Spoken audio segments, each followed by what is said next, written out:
சென்று பல்லமா தண்ணீர்கள் மேல் நடந்தார். அவர் காற்றையும் கடலையும் அதற்றினார். உயிர்த்தெழுந்த தேவன் அவர் என்னோடு என்றும் இருக்கிறார். சென்று பல்லமா கரங்களை தட்டி தேவனுடைய நாமத்தை ஹலோ புஷ் ஹேண்ட் டுகெதர் அழகா தட்டணும். கம் ஆன் கையை தட்ட மாட்டீங்க. தண்ணி மீது நடந்தார். அவர் காற்றையும் கடலையும் அதற்றினார். உயிர்த்தெழுந்த தேவனவர் அவர் என்னோடென்றும் இருக்கிறார். அவரே என்னை என்று காண்பவர். அவரே என்னை என்று நடத்துவார். அவரே என்னோடு இருப்பவர். அவரே அவரே என்னை என்று காண்பவர். அவரே என்னை என்று நடத்துவார். அவரே என்னோடு இருப்பவர். அவரே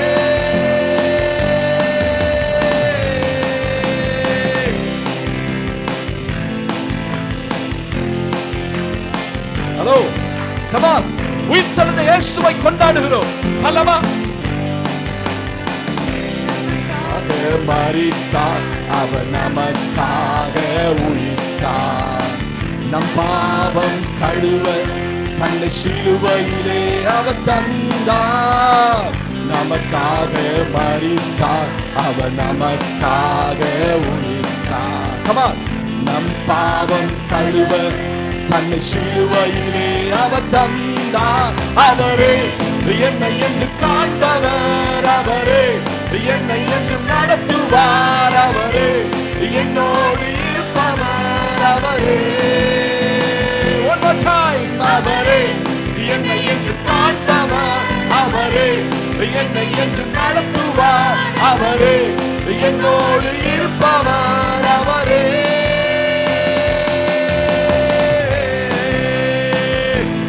மேகங்கள் மேல் அவர் நடுமுழக்கு இடி முழக்கத்தின் தொடியிலே ராஜாதி ராஜாவாய் வரப்போகிற தேவன் நம்ம எல்லாரும் அவரை வரவேற்று ராஜாவே நீ சீக்கிரமாய் வாரும். பல்லவா கரகரதி மேகங்கள் நடுவில் இடி முழக்கத்தின் தொடியில் ராஜாதி ராஜாவாய் இந்த அகிலத்தை ஆளுகை செய்வார். மேகங்கள் நடுவில் இடி முழக்கத்தின் தொடியில் ராஜாதி ராஜாவாய் இந்த அகிலத்தை ஆளுகை செய்வார். அவரே என்னை என்று காண்பவர். அவரே என்னை என்று நடத்துவார். அவரே என்னோடு இருப்பவர். அவரே அவரே என்னை என்று காண்பவர். அவரே என்னை என்று நடத்துவார். அவரே என்னோடு இருப்பவர். அவரே அவரே அவரே என்னை என்று காண்பவர். நடத்துவார். அவரே என்னோடு இருப்பவர். அவரே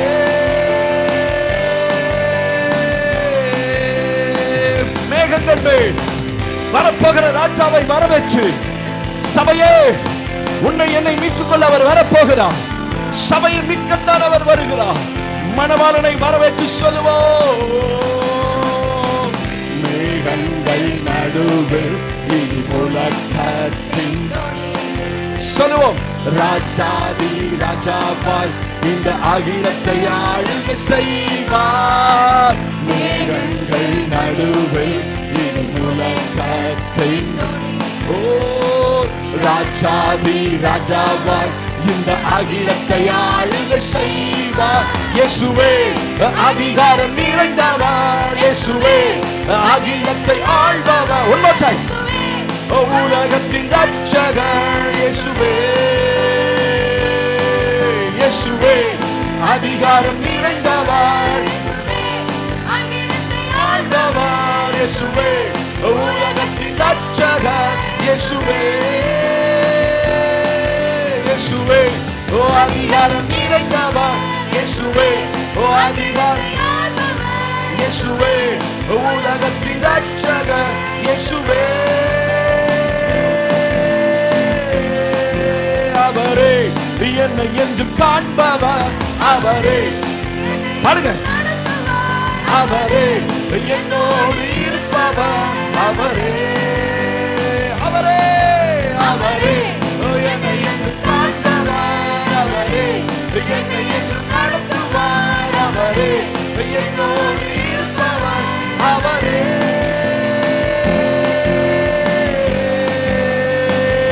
சொல்லுவோம் கல்லிகள் மேல் நடந்தார் அவர் காற்றை கடலையும் அகற்றினார் உயிர்த்தெழுந்த தேவனவர் அவர் என்னோடென்றும் இருக்கிறார் தண்ணீர் மீது நடந்தார் அவர் காற்றை கடலையும் அகற்றினார் உயிர்த்தெழுந்த தேவனவர் அவர் என்னோடென்றும் இருக்கிறார் அவரே என்னை என்று காண்பவர் அவரே செதுபடுவோம் நடத்துவார் அவரே என்னோடு இருப்பவர் அவரே அவரே அல்லவா நடத்துவார் அவரே என்னோடு இருப்பவர் அவரே இயேசுவே அதிகாரம் நிறைந்தவர் இயேசுவே உலகத்தின் ரட்சகர் இயேசுவே எல்லாரும் சேர்ந்து இயேசுவே அதிகாரம் நிறைந்தவர் எல்லாரும் ஆண்டவர் இயேசுவே உலகத்தின் ரட்சகர் இயேசுவே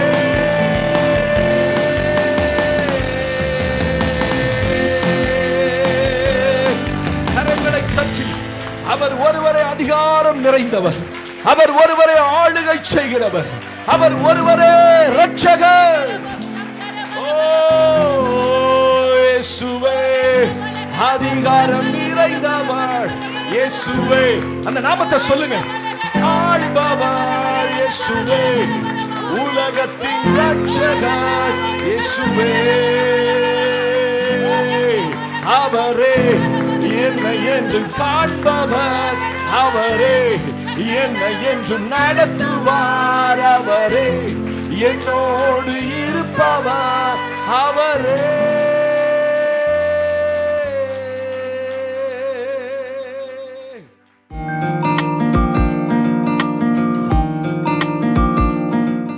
நாம் வேதத்திலிருந்து நாம் வாசிக்க கேட்க போகிறோம்.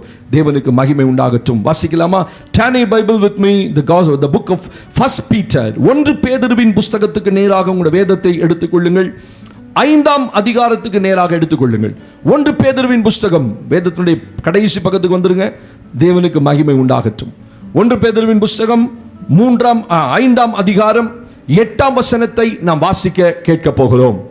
தெளிந்த புத்தியுள்ளவர்களாயிருங்கள், தெளிந்த புத்தியுள்ளவர்களாயிருங்கள், விழித்திருங்கள். ஏனெனில் உங்கள் எதிராளியாகிய பிசாசானவன் கெர்ச்சிக்கிற சிங்கம் போல் எவனை விழுங்கலாமோ என்று வகை தேடி சுற்றித் திரிகிறான். ஒரு ஆமென் சத்தமா சொல்லுவோம். அல்லேலூயா. கர்த்தருடைய நாமத்துக்கு மகிமை உண்டாவதாக. பேதுரு தன் நிருபத்திலே ஒரு காரியத்தை எழுதுகிறதை வேதத்தில் வாசிக்கிறோம். சபைக்கு ஒரு ரகசியத்தை எழுதுகிறார். என்ன ரகசியம்? உங்கள் எதிராளியாகிய பிசாசானவன். உங்களுக்கு எதிராளி யாரு? இந்த உலகத்துல வேற யாரு, எந்த மனுஷரும் நமக்கு விரோதி கிடையாது. எதிராளி நிரந்தர பகை கிடையாது. ஆமென். ஒரு காலகட்டம் வரும், ஒரு சமாதானத்தை தேவன் கொடுப்பார், குடும்பங்களில் சமாதானம் கொடுப்பார். பிரிந்திருந்த குடும்பங்கள் ஒன்றாய் சேருகிறதெல்லாம் நம்ம எத்தனையோ கதைகளில் வாசிக்கிறோம், பேப்பரில் வாசிக்கிறோம். எத்தனையோ ஆண்டுகள் பகையா இருந்த குடும்பங்கள்லாம் ஒன்றா சேர்ந்துருச்சு. அரசியலில் சொல்லுவாங்க, நிரந்தர பகைவனும் இல்லை, நிரந்தர நண்பனும் இல்லை. அரசியலில் பாருங்க, காலம் வரும்போது, சூழ்நிலை வரும்போது கட்சி மாறிக்குவாங்க, 2 பேர் கூட்டணி வச்சுக்குவாங்க. இவன் அவனை திட்டுவான், அவன் இவனை திட்டுவான். கடைசியில் கூட்டணி கட்சி அந்த எலெக்ஷன் வரும்போது 2 பேர் ஒன்றா சேர்ந்துக்குவான். அப்ப அந்த காரியங்கள் சமாதானத்தை உண்டாக்கும். அப்ப வேதத்தில் வாசிக்கிறோம், உங்கள் எதிராளியாகிய பிசாசானவன். அப்ப நமக்கு உலகத்துல ஒரே ஒரு எதிராளி இருக்கிறான். அவன் யார் தான்? சொல்லுங்க, பயப்படாதீங்க, பேரை சொல்லுங்க. ஆமா, இயேசுவின் பேரை சொல்றதுக்கும் பயப்படுறீங்க, பிசாசு பேரை சொல்றதுக்கும் பயப்படுறீங்க. பயப்படக்கூடாது. அப்ப பிசாசானவன் என்ன செய்கிறான்? உங்கள் எதிராளியானவன் எவனை விழுங்கலாமோ என்று கெர்ச்சிக்கிற சிங்கம் போல வகை தேடி சுற்றித் திரிகிறான். ஒரு எவ்வளோ பெரிய ரகசியத்தை இங்க பேதுரு ஒரே வார்த்தையில எழுதுறார். உங்களுக்கு ஒரு எதிராளி இருக்கான். அதான் முதல் பாயிண்ட். சபைக்கு சொல்றாரு, உங்களுக்கு ஒரு எதிராளி, அவன் பேரு பிசாசு. அவன் பாம்பு என்று அழைக்கப்படுறான். பழைய வலுசற்பம் அழைக்க பிசாசுக்கு பல பெயர்கள் பைபிளில் கொடுக்கப்பட்டிருக்கு. பலவான் என்று எழுதப்பட்டிருக்கிறது, எதிராளியானவன் என்று, பொல்லாங்கன் என்று எழுதப்பட்டிருக்கிறது. பிசாசுக்கு பல பெயர்கள் பைபிளில் கொடுக்கப்பட்டிருக்கிறது. அப்ப இந்த பிசாசு என்ன செய்யறான்னா, விசுவாசியாகிய உங்களை என்ன இரண்டாவது சொல்றாரு, உங்கள் எதிராளியாகிய பிசாசானவன் கெர்ச்சிக்கிற சிங்கம் போல. இரண்டாவது அவன் யாரு? அவன் சாதாரண ஆள் இல்ல, அவன் டூப்ளிகேட் சிங்கம். அவன் சிங்கம் அல்ல, ஒரிஜினல் சிங்கம் அல்ல, கெர்ச்சிக்கிற சிங்கம் போல. அப்படின்னு அர்த்தம், அத போல ஒரு டூப்ளிகேட் தான், ஆனா அவன் ஒரிஜினல் சிங்கம் அல்ல. இரண்டாவது ரகசியத்தை எழுதுற. மூணாவது, எவனை விழுங்கலாமோ என்று நல்ல கவனிங்க.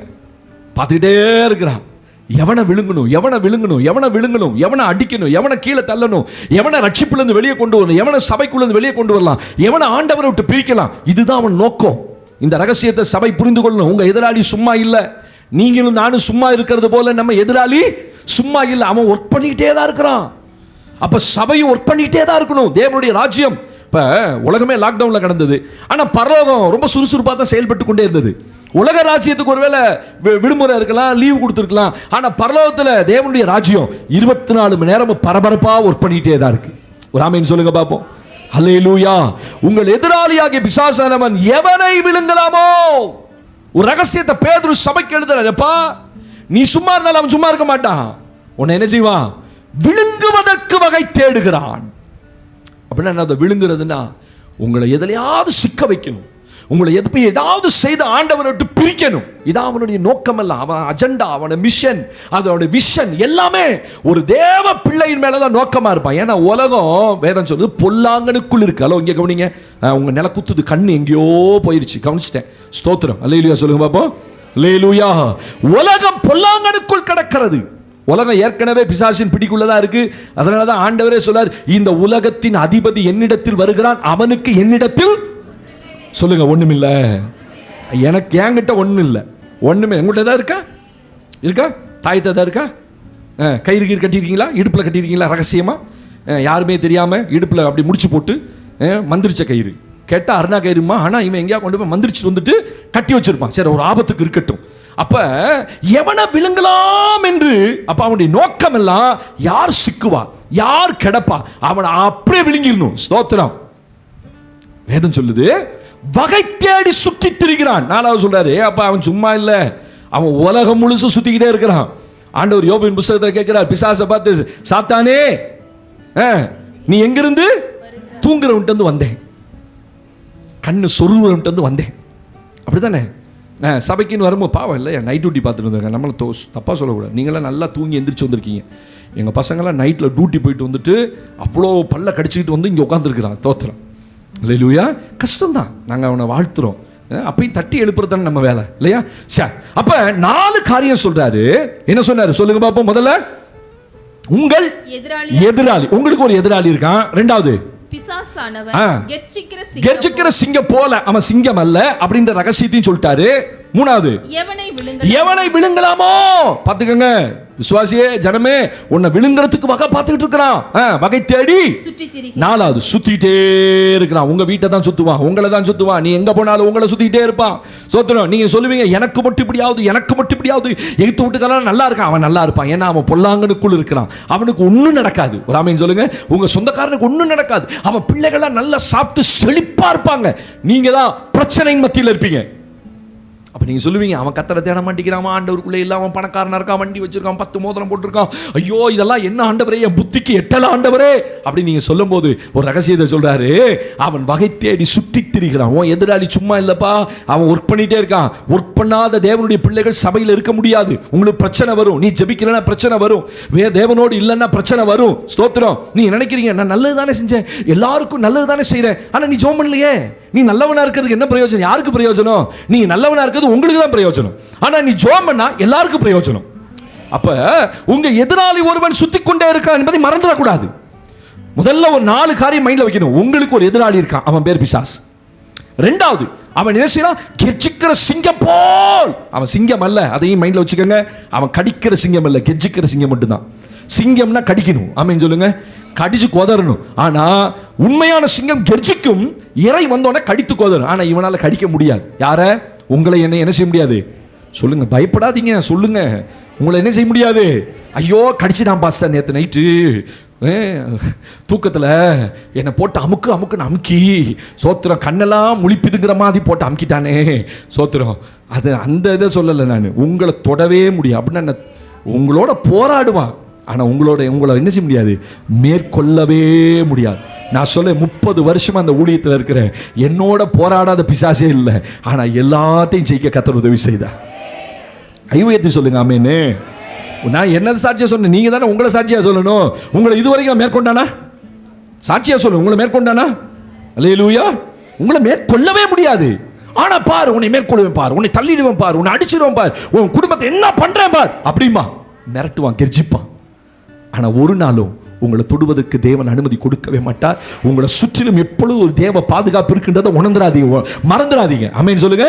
அப்ப கெர்ச்சிக்கிற சிங்கம் மூணாவது சொல்ல வகை தேடி திரிகிறான். வகையை பார்த்துக்கிட்டே இருப்பான், நேரம் பார்த்துக்கிட்டே. வகை தேடினா அர்த்தம் நேரம் பார்த்துக்கிட்டே இருப்பான்.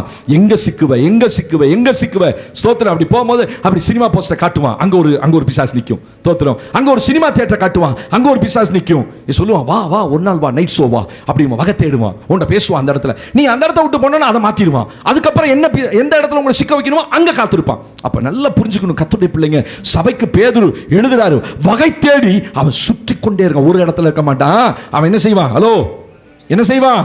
சுத்திட்டே இருக்கிறான். உன்னோட நீ எங்க போறீங்களோ டிராவல் பண்ணுவான். என்ன பாஸ்டர் பயமா இருக்கு, எனக்கு ஒரு எதிராளி இருக்கானா? நான் ரொம்ப நல்லவனாச்சே பாஸ்டர். நீங்க நல்லவனா இருக்கிறதுனால அவன் உங்களை பார்க்க எதிராளியா தான் பார்ப்பான். நீங்க வேணா பிசாச நண்பனா பார்க்கலாம் இல்லையா? ஏண்டா வம்பு அப்படி நண்பன் என்ன?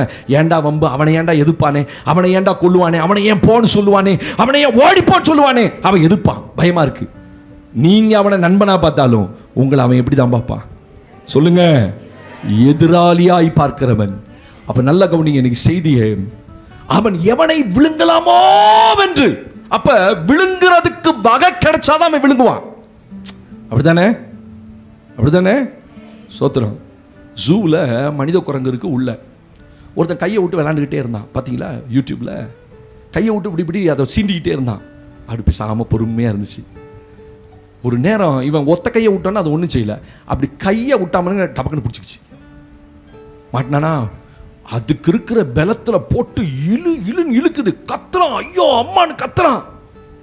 ஏன் விட்ட கைய நீ பேசாம பார்த்துட்டு சோத்திரம். அல்லேலூயா. ஒரு சின்ன பையன் முந்தானத்து நாங்கள் 2 நாளாக நாங்கள் ஒரு இடத்துக்கு போயிருந்தோம். குரங்கு பயங்கரமாக இருந்தது, என்னத்தையோ செஞ்சுட்டான், நான் பார்க்கல. 4 குரங்கு அவனை போட்டு படாத பாடுபடுத்துச்சு. அவங்க அப்பா வந்து அடிக்கிறாரு, அம்மா வந்து அடிக்கிறாங்க, ஒன்றும் நடக்கலை. விட்டவே மாட்டேங்குது, துரத்திட்டு போயிட்டே இருக்கு. நீ ஏன் சும்மா இருந்த குரங்க சீன்ன இல்லை சொல்லுவாங்கல்ல, சும்மா கிடந்த நாயை காதை பிடிச்சி இழுத்தான் பாரு, அது பாட்டுக்கு ரோட்டில் படுத்து கிடக்கு. இவன் பார்த்தா சும்மா தானே இருக்குன்னு டபக்குன்னு காதை இழுத்தான், வல்லுன்னு கடுத்து வச்சுச்சு. அப்போ சும்மா ஆவிக்குரிய வாழ்க்கையில் நீங்களும் நானும் இடம் கொடுக்காம விழுங்குவதற்கு அவன் வகை தேடுகிறான். அவன் எப்படா டைம் கிடைக்கும், எப்படா இவன் விழுவான், அப்போ நம்ம விழுங்கிடலாம் அவன் பார்ப்பான். ஆனால் விழுங்குவதற்கு வகை கொடுக்கக்கூடாது, இடம் கொடுக்கக்கூடாது. அப்போ இடம் கொடுக்கிறது யாருடைய தவறு? நம்முடைய தவறு. அப்ப நல்ல வேதம் சொல்லுது, அவன் எவனை விழுங்கலாமோ இன்னைக்கு எப்படி அவன் விழுங்குவான். வாசிக்கலாமா என்னோடு கூட? ஒரு தேவப்பிள்ளை அவன் எப்படி விழுங்குவான், எப்படி விழுங்க முடியும்? ஸ்தோத்திரம். அவன் எப்படி தன் வலைக்குள்ள கொண்டு வருவான்? யாக்கோபுடைய நிருபத்தில் 1ஆம் அதிகாரத்தில் 14ஆம் வசனத்தை எடுத்துக்கொள்ளும். பின்னாடி பேதுருக்கு அடுத்த புஸ்தகத்தில் யாக்கோபுடைய நிருபத்தில், தேவனுக்கு முன்னாடி புஸ்தகம் யாக்கோபுடைய நிருபத்தில் ஸ்தோத்திரம் 1ஆம் அதிகாரம் 14ஆம் வசனத்தை என்னோடு கூட நீங்கள் வாசிக்க போகிறீர்கள். அவன் தன் சுய இச்சையினாலே இழுக்கப்பட்டு சிக்குண்டு சோதிக்கப்படுகிறான். பின்பு இச்சையானது கர்ப்பம் தரித்து பாவத்தை பிறப்பிக்கும். பாவம் பூரணமாகும் போது மரணத்தை பிறப்பிக்கும். ராமேன் சத்தமா சொல்லுங்க பாப்போம். அல்லேலூயா. நீ அடிக்கடி அல்லேலூயா சொன்னா கொட்டாய் வராது. அல்லேலூயா சொல்லுங்க பாப்போம். அல்லேலூயா. ஆமா, யாக்கோபு தன் நிருபத்தில் எழுதுகிறார், பிசாசு ஒரு மனிதனை எப்படி விழுங்குவானாம்? பைபிள் ரொம்ப அழகா சொல்லுது. விழுங்குவானா நீங்க அப்படியே ஆணு வாயை திறந்து வச்சு அப்படியே விழுங்கிடுவான் அப்படியே கற்பனை பண்ணக்கூடாது. இது ஆவிக்குரிய அர்த்தம். ஒரு மனுஷனை ஆண்டவர் விட்டு எப்படி பிரிப்பான், ஒரு மனுஷனை ஆண்டவர் விட்டு எப்படி விரோதியா மாற்றுவான்? அவனுடைய எண்ணமெல்லாம் உங்களை தேவனுக்கு விரோதியா மாற்றணும், தேவனுக்கு பிரியமில்லாத வாழ்க்கையை உங்களை வாழ வைக்கணும். அதுதான் அவனுடைய திட்டம். அப்ப பைபிள்ல யாக்கோபு எழுதுகிறார், அவன் தன் சுய இச்சையினால் இழுக்கப்பட்டு சிக்குண்டு சோதிக்கப்படுகிறான். பிசாசு ஒரு மனிதனை எப்படி விழுங்குவான், எப்படி அவனை ஆட்கொள்ளுவான், எப்படி அவன் வாழ்க்கையில உள்ள வருவான், எப்படி அவனுடைய நபரை அவன் மாற்றுவான் என்றால் அவனவன் தன் சுய இச்சையினால் இழுக்கப்பட்டு. நீங்க உங்க வீட்டில் ஒட்டடை வரும்போது அந்த எட்டுக்கால் பூச்சி நல்லா கவனிங்களேன். எத்தனை பேர் பார்த்துருக்கீங்கன்னு தெரியல. ராஜா அரண்மனையிலும் சிலந்தி தன் வலையை பின்னுமாம். நீதிமொழிகள் எழுதிருக்கு. ராஜா அரண்மனையில் கூட யார் போயிருவா, சிலந்தி உள்ள போயிடும். சிலந்தின்றது எட்டுக்கால் பூச்சி இல்லையா? ஒருவேளை நீங்கள் வேற மாதிரி சொல்லலாம், நான் வேற மாதிரி சொல்கிறேன். எட்டுக்கால் பூச்சியப்பா அதோட நிறுத்திக்கங்க, சிலந்தியோ அது வேற. நீங்கள் அது இல்லை பசை இது பசை அப்படிம்பீங்க. எட்டுக்கால் பூச்சி 8 கால் இருக்கும் அதுக்கு, அதனால தான் எட்டுக்கால் பூச்சி. ஓ அப்படியா? ஆமாம், அது 8 கால் இருக்கனால அது 8 கால் பூச்சி. அது தன் வலையை பின்னும். அந்த வாயிலேருந்து ஒரு விதமான ஜெல் வரும். அந்த ஜெல்லை வச்சு அழகாக பின்னும். ஏன்? அது ஒரு வீடு மாதிரி இல்லை, அதுக்குரிய வலை. இந்த வலையை ஏன் பின்னுது தெரியுமா? அது கட்டி வச்சு பொறுமையாக காத்திருக்கும். அடிக்கிற காத்துல கொசுவும் ஈயும் வந்து அந்த வலைக்குள்ள சிக்கும். சிக்கின பிறகு மெதுவாக போய் தன் நாக்கில் வச்சு அப்படி உள்ள எடுத்து ஸ்வாலோ பண்ணி சாப்பிடும். இதுக்காக தான் 8 கால் பூச்சி தன் வலையை பின்னுகிறது. இந்த வலையில போய் சிக்கிற பூச்சியை சாப்பிடும், வேற எங்கேயும் போய் சாப்பிடாது, உட்காந்துக்கிட்டே இருக்கும். அப்ப அவனவன் தன் சுய இச்சையினால் இழுக்கப்பட்டு, முதல்ல எனக்குள்ள இருக்கிற பாவம் இழுக்கும், தூண்டுவான் பிசாசு. ஒரு தேவ பிள்ளை எப்படி சிக்க வைப்பான் தெரியுமா? பாவம் செய்ய தூண்டுவான், பரிசுத்தத்தை குலைப்பதற்கு தூண்டுவான். இதெல்லாம் ஒன்றும் பாவமே இல்லை, நீ அதெல்லாம் ஒன்றும் கவலைப்படாத, இதெல்லாம் வந்து சின்ன சின்ன பாவங்கள் தான், இதெல்லாம் செய்யாதவன் மனுஷனே இல்லை அப்படின்னு பேசுவான். ஹலோ, உங்களோட பேசுவான். இதெல்லாம் யார் செய்யல பாரு, அவர் செய்யலையா இவர் செய்யலையா, இதெல்லாம் அவங்களாம் செஞ்சது பெருசு, நம்மளாம் ஒன்றுமே சின்ன சின்ன பாவம் தான். இதுதான் உங்களை சிக்க வைக்கிறது. உங்களுக்கு என்றைக்கு பாவத்தை பெரிய பாவம் சின்ன பாவம் பிரித்து காட்டுறானோ அப்பவே நீங்க சிக்க ஆரம்பிச்சீங்கன்னு அர்த்தம். பாவம் எல்லாம் பாவம் தான், அது சின்னதோ பெருசோ. ஆமென். அவனவன் தன் சுய இச்சையினால் முதல்ல இழுப்பான், கொண்டு வந்து தான் வலையில சிக்க வைப்பான். இழுக்கப்பட்டு சிக்குண்டு அதுல சிக்கிட்டோம் அப்படின்னா வெளியே வர முடியாது. பிசாசு ஒரு மனிதனை, ஒரு பரிசுத்தவானை, ஒரு விசுவாசியை எப்படி விழுங்குவானாம்? உங்களுக்குள்ள பாவ சிந்தைகளை கொடுத்து, இது பெரிய பாவம் சின்ன பாவம் ரெண்டையும் வகையறுக்க வைப்பான். இது செஞ்சா பாவம் இல்லை, இது செஞ்சா பாவம். அப்படிதான் இன்னைக்கு நம்ம நினைக்கிறோம்.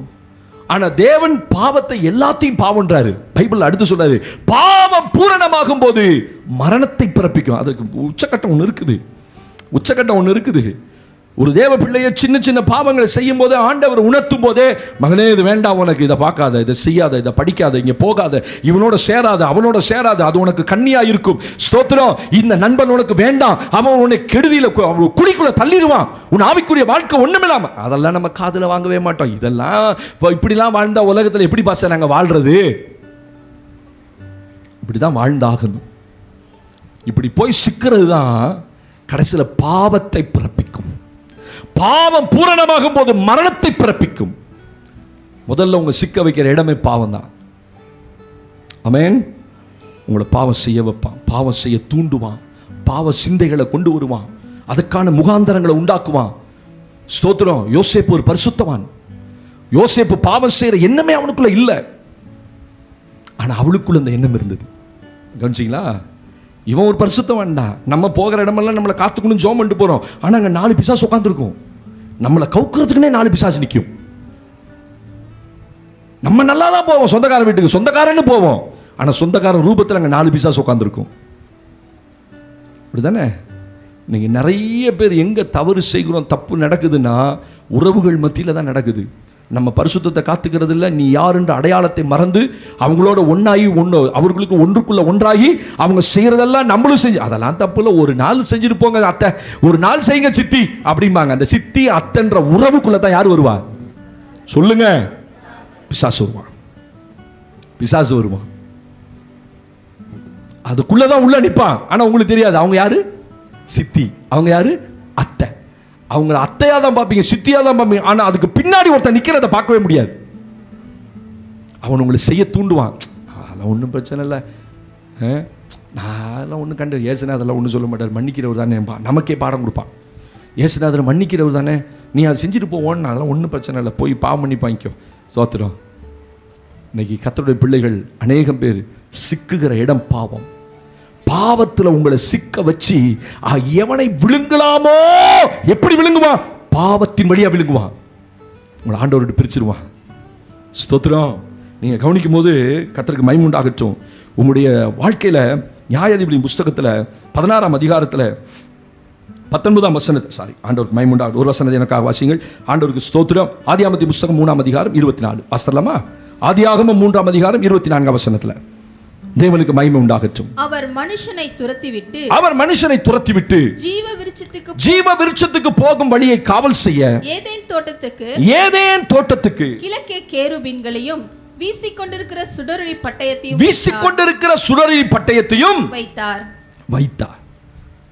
ஏதேன் தோட்டத்தில் மனுஷனை உள்ள வச்சு அவனை கொண்டு கர்த்தர் ஒரு பெரிய பரிசுத்த சந்ததியை உண்டாக்கணும்னு ஆண்டவர் ஒரு திட்டம் வச்சிருந்தார். ஆனா மனிதன் பாவம் செய்வதற்கு யார் காரணம்னா பிசாசு ஒரு காரணமா இருந்தான். நமக்கெல்லாம் அந்த சம்பவம் நல்லா தெரியும்.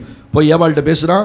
ஏவாள்கிட்ட பேசணும்னா தன் பழத்தை கொண்டு தன் புருஷனுக்கு கொடுக்குறா. பாவம் செய்தார்கள், நிர்வாணிகள் என்று உணர்ந்தார்கள், அத்திகளை தைத்து போட்டார்கள். கர்த்தர் சொன்னார், நான் உனக்கு சொன்ன பழத்தை சாப்பிடக்கூடாதுன்னு சொன்னதை நீ தொட்டாயோ? ஆமாண்டவரே. ரைட், பாவம் வந்துட்டு ஆண்டவருக்கு என்ன பனிஷ்மெண்ட் கொடுத்தா தெரியுமா? ஏதேன் தோட்டத்தை விட்டு அவர்களை அனுப்புறதுக்கும் துரத்துறதுக்கும் வித்தியாசம் இருக்கு. ஆமென். ஆமா, தோட்டத்துக்குள்ள பாவத்தோட ஒருத்தராலையும் உள்ள உட்காரவே முடியாது. அவரே துரத்திடுவார். அவர் அதனாலதான் பைபிள் ரொம்ப அழகா இருக்குது. பாவிகள் நீதிமான்கள் சபையில் இருப்பாங்க, ஆனா நிலநிக்க முடியாது. நிலநிக்கிறது வேறு, இருப்பது வேறு. இப்ப நாங்களாம் செஞ்சுக்கிட்டு உள்ளதானே பாஸ்டர் இருக்கோம். ஆண்டவர் சொல்றாரு, இன்னைக்கு நீ மனம் திரும்பிடு, இன்னைக்கு நீ விட வேண்டியதை விட்டுரு, இன்னைக்கு நீ அறிக்கை செய்ய வேண்டியதை அறிக்கை பண்ணு, தேவனோடு ஒப்புரவாயிரு. அப்பதான் அவன் விழுங்க முடியாது உங்களை. பாவம் செய்யாத மனிதன் ஒருவனும், வசனம் ஒரு சின்ன வசனம் கூட சொல்ல மாட்டேங்கிறீங்க. பாவம் செய்யாத மனிதன் ஒருவனும் இல்லையே. சாலமோன் சொல்றாரு, பாவம் செய்யாத மனுஷனே இல்லப்பா, எல்லாரும் பாவம் செய்து தேவ மகிமையற்றவர்களாய் மாறினோம் அப்படின்னு ரோமர் எழுதுறாரு. அப்போ சொன்னாங்க பவுல், பாவம் செய்யும் போது தேவ மகிமை போகுது. ரொம்ப கேர்ஃபுல்லா இருக்கணும். நம்ம ஆராதனைக்கு வரோம், நல்ல மகிமையும் பிரசன்னத்தையும் வாங்கி வச்சுட்டு வீட்டுக்கு போய் உட்காந்து நல்ல டான்ஸ் ஆடுறதை பார்த்தீங்கன்னு வச்சுக்கோங்களேன், அந்த மகிமை உங்களை விட்டு போயிடும். பிரசன்னத்தை, you will lose the presence. தேவ பிரசன்னத்தை காத்துக்கொள்ற வழி தெரியணும் ஒரு கர்த்தருடைய பிள்ளைக்கு. நல்ல ஆராதனைக்கு வந்து நல்லா ஆராதிப்பீங்க. you are very genuine person. உண்மையா கர்த்தரை ஆராதிக்கிற கூட்டம் இருக்கு. நாங்கள் ஆராதனையில் பார்க்குறேன். ஒரு ஆளை பார்த்தாலே கண்டுபிடிச்சிருவோம் இவங்களோட ஆவிக்குரிய நிலைமை எப்படி இருக்கு. உங்களுடைய ஆவிக்குரிய நிலைமை எப்படி இருக்குன்னு பார்க்கறதுக்கு தான் ஆலயத்துக்கு வர சொல்றோம். நான் உட்காந்து யூடியூப்லேயே பார்க்குறேன் பாஸ்டர்னா, அங்கே உட்காந்து உங்கள் ஆவிக்குரிய நிலைமை எனக்கு எப்படி தெரியும்? இங்கே வந்து நீங்கள் ஆராதிக்கிற ஸ்டைல், நீங்கள் கேட்குற ஸ்டைலு, நீங்கள் செய்தியை எப்படி கேட்குறீங்க, அது உள்ள ரிசீவ் ஆகுதா, நான் பேசுறது உள்ள போகுதா இல்லைன்னு எனக்கு தெரியும். அல்லேலூயா. அதை கலக்கிறதுக்கு தான் உங்களை அப்படியே கண்ணை குத்தி எங்கேயாவது புத்தியை கொண்டு போயிடுவான். அப்படியே பார்த்துக்கிட்டே இருப்பேன் பாருங்க, அப்படியே கண் ரொட்டேட் ஆகிட்டே இருக்கு பாருங்க. எங்கே யார் எப்படி உட்காந்துருக்கா எல்லாத்தையும் ஒரு ரவுண்டு பார்த்துருவோம். ஸ்தோத்திரம். அல்லேலூயா. அவன் கொண்டு போய் பாவம் செய்து தேவ மகிமையற்றவர்களாய். அப்ப ஆராதிக்கு நல்லா வந்து ஜோம் பண்ணி ஆராதிச்சு அழுது தாள விழுந்து நல்ல பிரசன்னத்தை வாங்கிட்டு போவீங்க. இதை காத்துக்கொள்ள தெரியும். ஆமென். ஞாயிற்றுக்கிழமை வீட்டில் போய் பிள்ளைகளோட படம் பார்த்து அந்த தேவ மகிமையை இழந்து, ஸ்தோத்திரம், கடைசியில் உங்க 6 நாள் தேவ மகிமை இல்லாமல் போகும். காலை எந்திரிப்போம், நல்லா ஜோம் பண்ணுவோம், ஆனால் நம்முடைய வாழ்நாள் அந்த நாள் முழுவதும் நான் தேவனுக்கு பிரியமில்லாத செய்யும் போது தேவ மகிமை இழக்கிறேன். அப்ப என்ன பாவம் செய்ய வைக்கிறதுல அவன் ரொம்ப குறியா இருப்பான். அவ்வளோ பெரிய ஏதேன் தோட்டம், அவன் நினைச்சதெல்லாம் அதுல இருந்துச்சு. அவங்க சாப்பாட்டுக்கு எல்லா விதமான கனிகளையும் தேவன் உண்டாக்கி வச்சிருந்து. ஒரு நதி அல்ல, 5 நதிகள் ஓடியது அந்த தோட்டத்துக்குள்ள. 5 நதி, தேவையான தண்ணி, தேவையான பழங்கள், ரொம்ப சந்தோஷமா. ஆனா பாவம் செய்த போது தேவன் தோட்டத்தை விட்டு அனுப்பவில்லை, துரத்தி விட்டார். ஓடுறா வெளியில போ. அப்ப பிசாசு விழுங்கப்படுகிற மனிதன் என்ன செய்வானா, பாவத்துக்கு தன்னை விட்டு போடுவான். கர்த்தருடைய பிள்ளைங்க ஜாக்கிரதையா இருக்கணும். யோசேப்பு பாவம் செய்கிற எண்ணம் இல்லை, ஆனா பாவம் செய்ய வைக்கிறது பிசாசு 2 பேரை ரெடியா வச்சிருந்தான். கர்த்தருடைய பிள்ளைங்களுக்கு எங்க போனாலும் பிரச்சனை தான். நீங்க நினைக்கிறீங்களா, எனக்கெல்லாம் ஒரு பிரச்சனையுமே இல்லை பாச, நான் வாரம் ஃபுல்லாக போகிறேன், அப்போ நீங்கள் சரியான ஆளே இல்லைன்னு அர்த்தம்.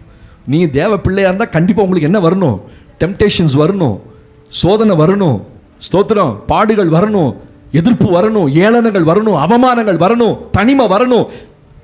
இன்னைக்கு டிவியில் எப்படி பிரசங்கம், அதெல்லாம் உங்களுக்கு ஒன்றுமே வராது. அது பொய்யான உபதேசம். அது பொய்யான உபதேசம். உபதேசம் கரெக்டா இருக்கணும்.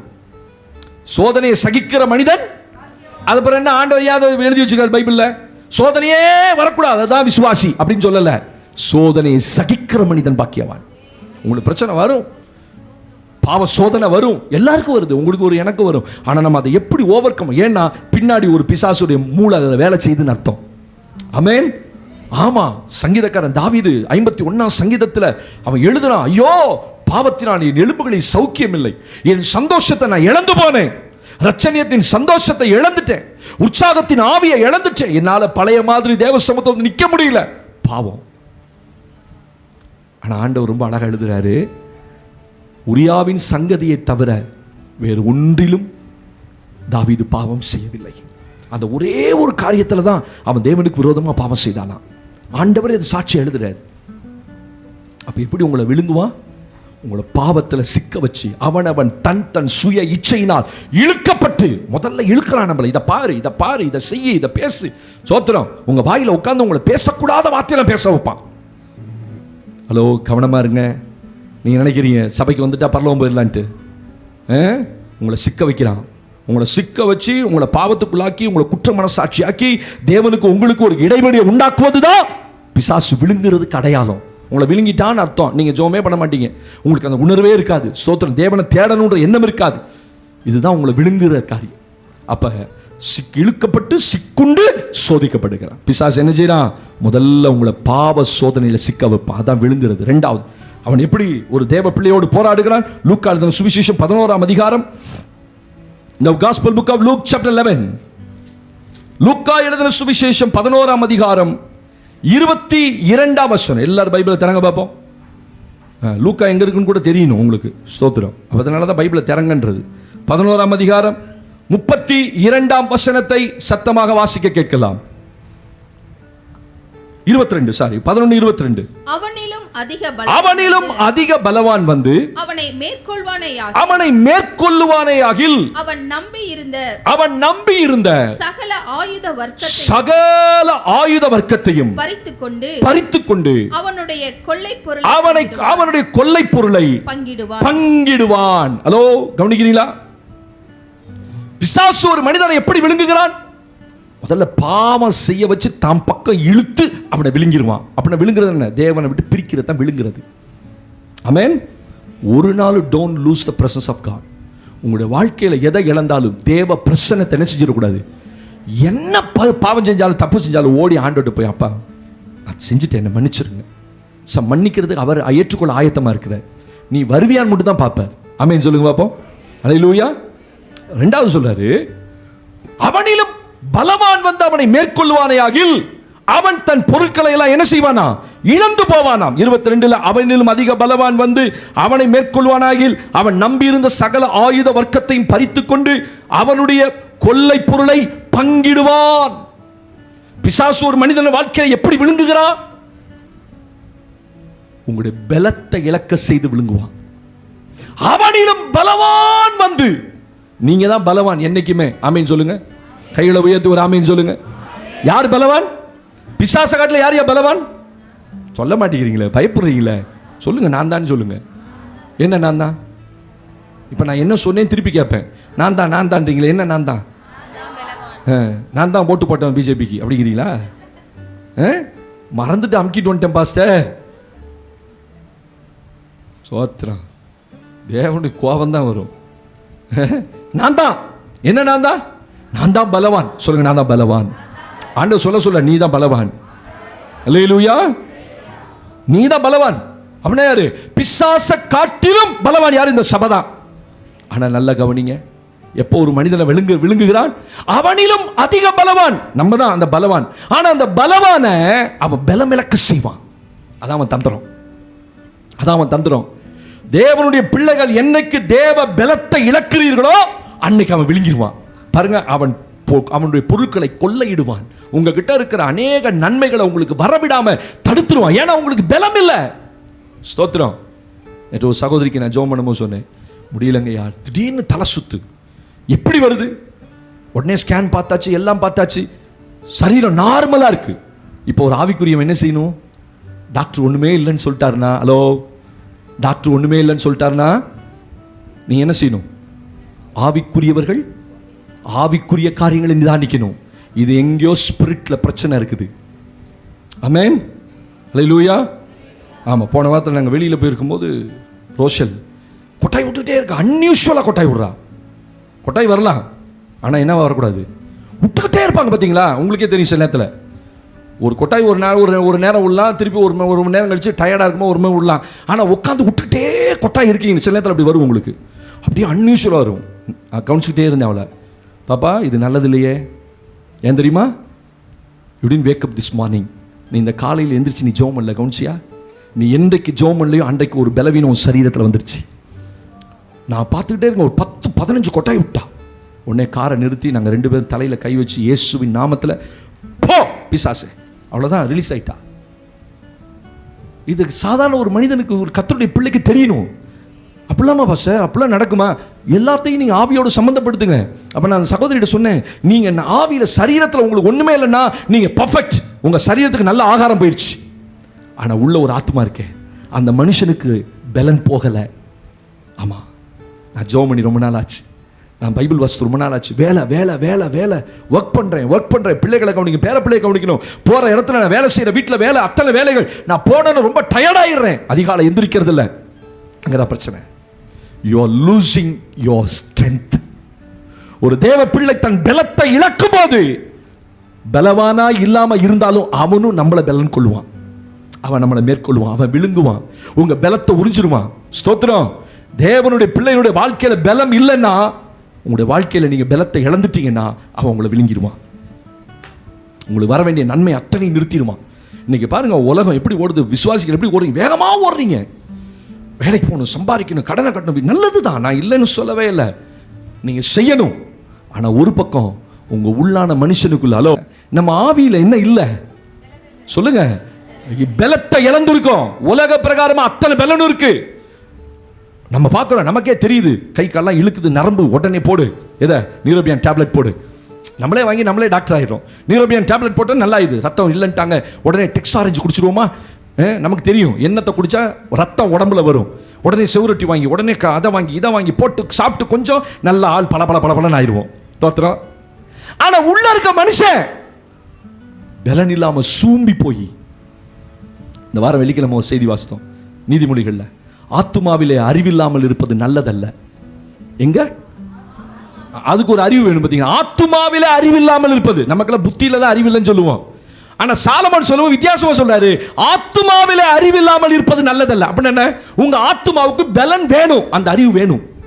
ஒரு தேவ பிள்ளைக்கு சரீர பலன் வேணுமே தவிர ஆத்துமாவில் பலன் வேணும். இன்னைக்கு நிறைய பேத்துக்கு உள்ள இருக்கிற மனுஷன் அப்படியே சூம்பி போய் உட்கார்ந்துருக்கான். அதனால தான் ஆராதிக்க முடியல, அதனால தான் பலப்பட முடியல, அதனால தான் ஆமேன் சொல்ல முடியல, அதனால தான் அல்லேலூயா சொல்ல முடியல. மற்றவர்கள் ஆவியில நிரம்பும் போது அப்படியே வேடிக்கை பார்த்துக்கிட்டே இருக்குது. ஏன் தெரியுமா? உங்களுக்குள்ள அந்த ஸ்பிரிட் இல்லை, அந்த ஆவிக்குரிய பலன் இல்லை, பலத்தை இழந்துட்டீங்க. காரணம் என்ன? நல்லா தூங்கி சலிக்கிறீங்க. ஆத்மாவுக்கு எப்ப பலன் வரும்? எப்ப பலன் வரும்? கர்த்தருடைய வார்த்தையை நான் உட்கொண்டேன், அது எனக்கு பலனாய் மாறியது. வார்த்தை இன்னைக்கு சொல்லுங்க, உண்மையை சொல்லுங்க பார்ப்போம். இந்த சபையில் எத்தனை பேர் வேதம் வாசிக்கிறீங்க? கை தூக்க வேண்டாம். எத்தனை பேர் வேதத்துக்கு நேரம் கொடுக்குறீங்க? வேதத்தை நான் திறந்து வச்சு நான் 1/2 மணி நேரம் நான் வேதம் வாசித்தேன். எத்தனை பேர் சொல்ல முடியும்? ஒரு நாளைக்கு செல்போனை நோன்றதுலேயே 2 மணி நேரம் செலவு பண்ணுறோம். உங்கள் மனசாட்சி தொட்டு சொல்லுங்க பார்ப்போம். செல்ஃபோன் எடுத்தால் எவ்வளோ நேரம் ஆகுது நமக்கு? ஒரு நாளைக்கு 24 மணி நேரத்தில் காலையில் ஒரு 1/4 மணி நேரம், மத்தியானம் ஒரு 1/2 மணி நேரம், அப்புறம் நைட்டு 1 மணி நேரம். இதுக்கெல்லாம் டைம் இருக்குது நமக்கு. எதை படிக்க நேரம் இல்லை. அதை தூக்குனாலே சோர்வாக இருக்குது, அதை தூக்குனாலே பலவீனமாக இருக்குது, அதை தூக்குனாலே பிடிக்கலை. இதுதான் உங்கள் பலத்தை இழக்குகிறதுக்கு காரணம். அவன் எவனை விழுங்கலான்னு காத்துக்கிட்டே இருக்கான். எவன் பலத்தை இழக்கிறானோ அவனை பிடிச்சிடுவான். நீங்கள் ஒரு நாள் அதிகாலையில் எந்திரிச்சு ஜோம் பண்ணாமல் அந்த நாள் முழுசு ஓடி பாருங்க, அது பழகிருச்சு பாஸ்டர், எங்களுக்கு அப்படியே தான் ஓடிட்டு இருக்கிறோம். அப்படித்தானே? அப்படித்தானே? உங்களெல்லாம் பார்த்தா 1000 பிசாசு உட்காந்துருக்க மாதிரி இருக்கு தலையில். ஒரு ஆமீன் சத்தமாக சொல்லுங்க, சத்தமாக சொல்லுங்க. போயிடுச்சு, 1001 போயிடுச்சு. தோத்திரம். நீ ஆமேன் அல்லேலூயா சொல்லும் போதே என்ன போயிடுச்சு? ஓடிடுச்சு. நான் பார்க்குறேன்ல ஓடுறத. தோத்திரம். அப்போ கர்த்தருடைய பிள்ளைகள் கவனமா இருக்கணும். எவனை விழுங்கலாம், எவனை விழுங்கலாம். ஸ்தோத்திரம். வகை தேடி சுத்திட்டே இருக்கான். எந்த வீட்டில் ஜெபம் இல்லையோ, எந்த வீட்டில் ஆராதனை இல்லையோ, எந்த வீட்டில் குடும்ப ஜெபம் இல்லையோ, ஸ்தோத்திரையா பிள்ளைகிட்ட ஜெபம் இல்லை, வாலிப பிள்ளைகிட்ட ஜெபம் இல்லை, வேத வசனத்தை தூக்கி தூரம் போட்டுட்டு ஓடுது. உலகம் உலகம் உலகம், சம்பாதிக்கணும், கடனை கட்டணும். Right, okay. தேவனுக்குரிய நேரம் எங்க? தேவனுடைய சபைக்கு கொடுக்குற நேரம் எங்க? இல்லையே. 7 மணிக்கு வர வேண்டிய ஆராதனைக்கு 8 மணிக்கு வரும். ஆவிக்குரிய நிலைமை எனக்கு எப்படி தெரியுமா தெரியுது? டெட்டு. இன்னைக்கு இப்படி கண்டிக்க மாட்டாங்க யாரும், என்னை கோச்சிட்டு போயிடுவாங்க. நான் பயப்படவே மாட்டேன். ஆமேன். ஏன்னா அது நான் பெற்றது, என்னை விட்டு போகாது. சொல்லுங்க ஆமேன்னு. போயிடுவீங்களா? நீ திட்டினா போயிடுவீங்களோ? சொல்ல மாட்டேங்கிறீங்க, தலையை கூட ஆட்ட மாட்டேங்கிறீங்க. திட்டினா போயிடுவீங்களோ? ஓஹோ, மார்கை வாங்கிடுவார். இன்னைக்கு இந்த மாதிரி கண்டிக்கிற சபையெல்லாம் இல்லைப்பா. செய்தியை பார்த்துட்டு கூப்பிட்டு சொல்லலாம், பாச இன்னைக்கெல்லாம் இப்படி பேசுகிற ஆட்கள்லாம் ரொம்ப கம்மியாக போச்சு. பயப்படுறாங்க சபையில் பேசுறதுக்கு. விசுவாசி எந்திரிச்சு ஓடிடுதான். காசு கேட்டாலே 10 பேர் காணாமா. நான் சொன்னேன், என் சபையில் வந்து பாரு, நான் காசு கேட்டாதான் எங்கள் ஜனங்க எங்கிட்ட இருக்கும். கொடுக்கலனாலும் ஒரு ஆமைன்னு சொல்லக்கூடாதா? அப்படிதானே? என்னத்தை கொடுக்குமோ அதை மட்டும் தான் கேட்பேன். அதுக்கு மேலெல்லாம் கேட்கவே மாட்டேன்.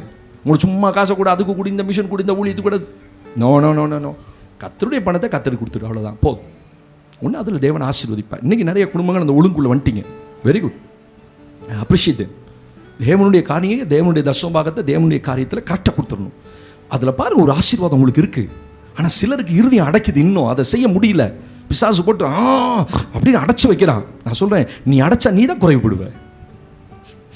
அல்லேலூயா, அல்லேலூயா. தேவனுக்கு மகிமை. அப்போ எவனை விழுங்கலான்னு காத்திருக்கான யாரை? என்றைக்கு உங்களுடைய பலத்தை, ஆவிக்குரிய பலத்தை நீங்கள் இழக்கிறீங்களோ உங்களை மேற்கொண்டுருவான். உங்கள் மேலே வந்து உட்காந்துக்குவான். கழுத்தை பிடிச்சி அமுக்குவான், புடனையை பிடிச்சி அமுக்குவான்.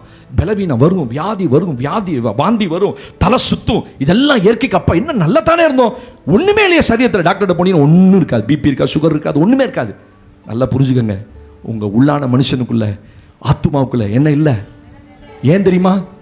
அதிகாலையில் 5 மணிக்கு தேவ சமுதிரம் 2 கையை உயர்த்தி, தேவனே உமக்கு ஸ்தோத்திரம். இன்னைக்கு அந்த குடும்பங்களில் இல்லைப்பா. இன்னைக்கு எத்தனை மணிக்கு எந்திரிச்சிங்க? காலையில் எத்தனை மணிக்கு எந்திரிச்சிங்க? எனக்கு எந்திரிக்கவே இல்லை. நேராக 7 மணிக்கு 6:30 மணிக்கு எந்திரிச்சு குளிச்சு கிளம்பி ஓடி வந்துட்டீங்கல்ல. எப்படிப்பா உங்களுக்கு பலன் இருக்கும்? எப்படி அவனை மேற்கொள்வீங்க? எப்படி நீங்கள் உங்களுக்கு வர வேண்டிய நன்மையை வாங்குவீங்க ஆண்டவர்கிட்ட? 12:15 படுத்தேன், 4 மணிக்கு அலாரம் அடிச்சு எந்திரிச்சேன். தூக்கம் தள்ளுது. நானும் மனுஷன்தான்யா. ஆனால் எனக்கு ஒரு பாரம். ஐயோ, இவ்வளோ பெரிய சபையை நடத்தணும், இந்த ஜனங்களுக்கு நான் ஆசீர்வாதமாக இருக்கணும். என் மூலமாக தான் ஆசீர்வாதம் வரும், என் மூலமாக தான் அந்த தேவ பிரசன்னம் சபைக்கு வரும். நான் ஒரு ஜபிக்காத ஒரு போதகராக இருந்தால் இந்த சபையில் ஒரு அசைவு இருக்காது, ஒரு அசைவு இருக்காது. கர்த்தர் பேச மாட்டார். நான் மூளையிலேருந்து தான் பேசணும். ஒரு வார்த்தை வராது அடுத்தது. இன்னைக்கு சரளமாக வார்த்தை வெளிப்பாடுகள் வருதுன்னா அவருக்கு எனக்கு ஒரு தொடர்பு இருக்குது. பலவீனம் வரும்போது அது விரட்ட தெரியணும். உங்களை காட்டில் அதிக பலவானா அவன் மாறவே கூடாது. ஏன்னா நீங்க தான் பலவான். சொல்லுங்க, நான் தான் பலவான். சொல்லுங்க, நான் தான் பலவான். அவன் பலவீனன். பைபிளே சொல்லுது, பலவீனனும் தன்னை. இப்ப நீங்க யாரு? பலவீனன் தான். ஆனா என்ன சொல்லணும்? அது எப்படி பாஸ்டர்? பலமுள்ள இயேசு உள்ள இருக்கிறனால நீங்க யாரு? பலவான். கைகளை தட்டி தேவநாமத்தை மயப்படுத்தி பார்ப்போம். ஆண்டவர் இவ்வளவு பெரிய சத்தியத்தை சொல்லி விடுகிறார். உனக்குள்ள இருக்கிறவர் பலவான். உலகத்தில் இருக்கிற உன்னில் இருக்கிறவர் பலவான். ஷபா கபா ரகா தகா. ஒரு தேவ பலன் இறங்குகிறது. ஒரு கர்த்தருடைய பலன் உன்மேல இறங்குகிறது. ஒரு கர்த்தருடைய பலன் இறங்குகிறது. பெற்றுக்கொள் தேவ பலத்தை. தேவனுடைய பிள்ளையை பெற்றுக்கொள் தேவ பலத்தை. ஓ நன்றி ஆண்டவரே. Thank you Jesus. Thank you Jesus. அந்த பலன் உங்களை நிரப்புகிறது. கர்த்தர் பலன் கொடுப்பார். ஆமென். சிம்சோன் ஜெபம் பண்றான். இந்த ஒரு விசை, சொல்லுங்க, ஒரு விசை மாத்திரம் என்ன நினைங்க. அப்படி ஒரு தேவ பலன் அவனுக்குள்ள இறங்குச்சு பாருங்க. 2 தூணையும் பிடிச்சு ஒரு இழுத்தான். அவ்வளவுதான். என் ஜீவன் அவர்களோடு மடிய கடவுது. செத்தாலும் பரவாயில்ல ஆண்டவர், இவனுங்க எல்லாம் சாவணும். கத்தட்ட வேற தான் சந்தர்ப்பம் கேட்டிருந்தா கூட கத்தர் கொடுத்துருப்பார். ஆனா இவன் ஜீவன் சாகட்டும், ஏன்னா கண்ணு போயிடுச்சு, நீ இருந்து என்ன பிரயோஜனம் அப்படி முடிவு பண்ணிட்டான். அந்த பலனை கொடுத்தது யாருன்னா கத்தர். அப்போ உங்க ஆவிக்குரிய வாழ்க்கையில உங்களை காட்டிலும் ஒரு பலவான் வந்துடக்கூடாது. சபையை காட்டிலும் இந்த பகுதியில் அவன் பலவான் ஆயிடக்கூடாது. அதனால தான் அப்பப்போ வாங்க உபாசம் பண்ணலாம், அப்பப்போ வாங்க. நீ என்னமோ நான் சும்மா கூப்பிட்ற மாதிரி நீ யாரும் வரதில்லை, போட்டுருங்க. அதுக்குரிய பிரதிபலனை கத்தர் கொடுப்பா. அதுக்கு 4 ஆத்மா என்னோட எப்பொழுது கத்தர் வச்சிருப்பேன். ஆமென். ஆமா, எலியா புலம்புனார் தெரியுமா? ஓ இஸ்ரவேலிலே நான் ஒருவன் மாத்திரம் மீந்திருக்கிறேன். உடனே ஆண்டவர் சொன்னார், ஐயோ பாவமே, நீ ஒருத்தன் தான் இருக்கியாப்பா அப்படின்னு சொல்லல. எலியா, உனக்கே தெரியாது, கெபிக்குள்ள 7000 பேரை மீதியாக வைத்திருக்கிறேன். ஒரு 7000 பேரை கர்த்தர் வச்சிருந்தா, நீ மட்டும் இல்லப்பா, நான் 7000 பேரை மிச்சம் வச்சிருக்கேன். அவன் எனக்காக வைராக்கியம் பாராட்டுறவன். சபைக்கு நீ எப்ப ஜெபம் பண்ணாலும் கூட்டு பாருங்க, ஒரு 10 பேர் எங்களோட நிற்கும். ஏன்னா அதுதான் தேவன் தெரிந்து கொண்ட யுத்தப்பட. ஆமென் சொல்லுங்க. நான் உங்களுக்காக கர்த்தரை துதிக்கிறேன். ஏன்னா அவங்கள துதிப்பான்னு அவசியம் கிடையாது, கர்த்தரே அதை எழுப்புறாரு. எப்ப ஜெபம் பண்ண கூப்பிட்டாலும், ராத்திரி கூப்பிட்டா, பகற்காலம் கூப்பிட்டா, ஒரு 10 பேர் எங்களோட ஜெபிக்க. அதுதான் இந்த சபையை தாங்கிட்டு இருக்கு. உங்களெல்லாம் நிர்விசாரம் பண்ணிடுவான், உங்களெல்லாம் அப்படி ஆஃப் பண்ணிடுவான்.